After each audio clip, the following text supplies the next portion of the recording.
दोस्तों, रामायण का जब भी जिक्र आता है हम परम शक्तिशाली हनुमान जी को जरूर याद करते हैं। लेकिन क्या आप जानते हैं, रामायण काल में हनुमान जी के अलावा भी और कई बलशाली वानर हुए जिनके पास इतना बल था कि उसके आगे महाशक्तिशाली और महाबलशाली रावण भी नहीं टिक पाया, जिन्होंने बड़े बड़े राक्षसों को सिर्फ एक मुक्के के प्रहार से ही मार डाला। आखिर कौन थे वो वानर? इनमें सबसे पहला नाम आता है अंगद राजा बाली और तारा के बेटे थे। युद्ध के समय उनका सामना नरंतक और महापार्श्व जैसे अत्यंत शक्तिशाली पापी राक्षसों से हुआ। उन तीनों के बीच भीषण युद्ध चला। अंगद ने उनकी छाती पर इतने प्रहार किए जिससे दोनों का कलेजा ही फट गया। ये सब देखकर बाकी सभी राक्षस उससे थर थर कांपने लगे। इतना ही नहीं, जब उसका युद्ध रावण के बलवान पुत्र मेघनाद से हुआ तब पहली भिड़ंत में ही उसने मेघनाद को हार का मुंह दिखा दिया और उसे रणभूमि छोड़कर भागने पर मजबूर कर दिया। अंगद ने इतना भीषण प्रहार किया जिससे मेघनाद के रथ के सारथी और घोड़े मारे गए। ब्रजदमन शस्त्र नामक राक्षस ने जब उनसे युद्ध करना चाहा तब उसने उसकी ही तलवार से उसका सर धड़ से अलग कर दिया। और रामायण के लंका कांड के अनुसार जब श्री राम ने उसे अपना दूत बनाकर लंका भेजा तब रावण की सभा में उसने अपने पैर ऐसे जमाए जिससे कोई और तो क्या, खुद रावण भी नहीं हिला पाया था।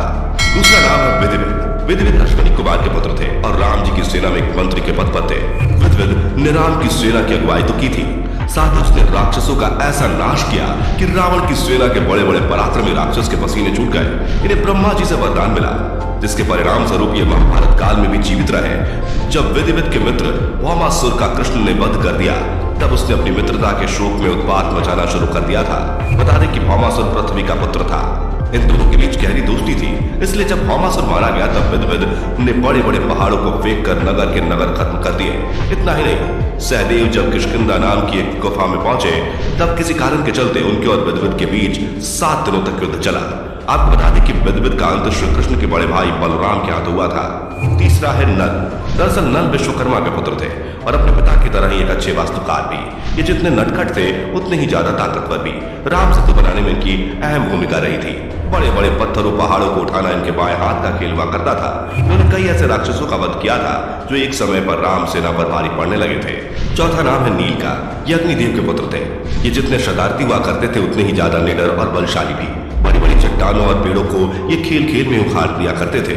नील ने युद्धोन्मत्त और निकुंभ नाम के राक्षसों से भयानक युद्ध किया और निकुंभ के सारथी का गला काट कर उसे मार डाला। इतना ही नहीं, उसने युद्धोन्मत्त पर इतना भीषण हमला किया जिससे उसकी मृत्यु हो गई। नील ने रावण के सेनापति प्रहस्त को एक चट्टान फेंक कर ही मार डाला था।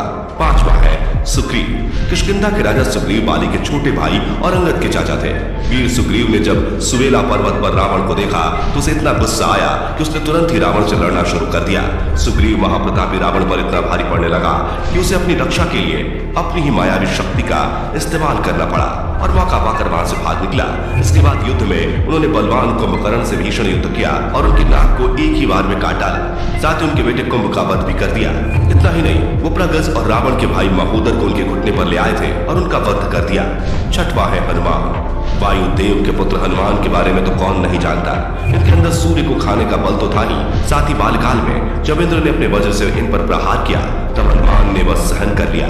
शिव के अंशावतार होने की वजह से इन पर प्रभु श्री राम की विशेष कृपा भी रहती है, जिसके चलते दुनिया में ऐसा कोई काम नहीं जो ये ना कर सके। जब सबके कहने पर माता सीता का पता लगाने हनुमान लंका गए तब उन्होंने पूरी लंका को ही जला डाला, जबकि तब उस लंका में पराक्रमी रावण भी था और अपनी शक्तियों पर घमंड करने वाला इंद्रजीत भी। उन्होंने रावण के पुत्र अक्षय कुमार का वध तो किया ही, साथ ही जब मेघनाद ने उन पर ब्रह्मास्त्र चलाया तो वो भी उन पर असर नहीं हुआ। बाद में ब्रह्मा जी के सम्मान के चलते वो अपनी इच्छा से उस ब्रह्मास्त्र के आगे झुके। आप बता दें कि उन्होंने कुंभकर्ण के शूल के 2 टुकड़े कर दिए थे और उनका सामना जब रावण से हुआ तब उन्होंने एक मुक्के के बाद से ही उसके कान से खून की धारा निकाल दी थी। इसके बाद उन्होंने कई ऐसे भयानक राक्षसों का वध किया जो अत्यंत बलवान माने जाते हैं। सातवां है बाली। बाली इंद्र के पुत्र थे और उन्हें अपने पिता से एक ऐसी माला मिली थी जो मुसीबत के समय एक लंबे समय तक उनकी सांसों को थामे रखती थी। इतना ही नहीं, उन्हें ब्रह्मा जी से यह वरदान प्राप्त था कि जब युद्ध के लिए उन्हें चुनौती देगा उसकी आदि शक्तियां बाली के अंदर आ जाएंगी। एक दिन अपने घमंड में चूर रावण और बाली के बीच प्रलंकारी युद्ध हुआ जिसमें बाली ने रावण को हार की धूल चटा दी। ये युद्ध कई दिनों तक चला जिसमें रावण की हार हुई और बाली ने उसे लगभग 6 महीने तक अपनी काख में दबाकर चारों दिशाओं में चक्कर लगाकर उसे सबके सामने अपमानित किया। बता दें कि भगवान राम ने भी उसे छल से ही मारा था। तो दोस्तों, ये थे रामायण काल के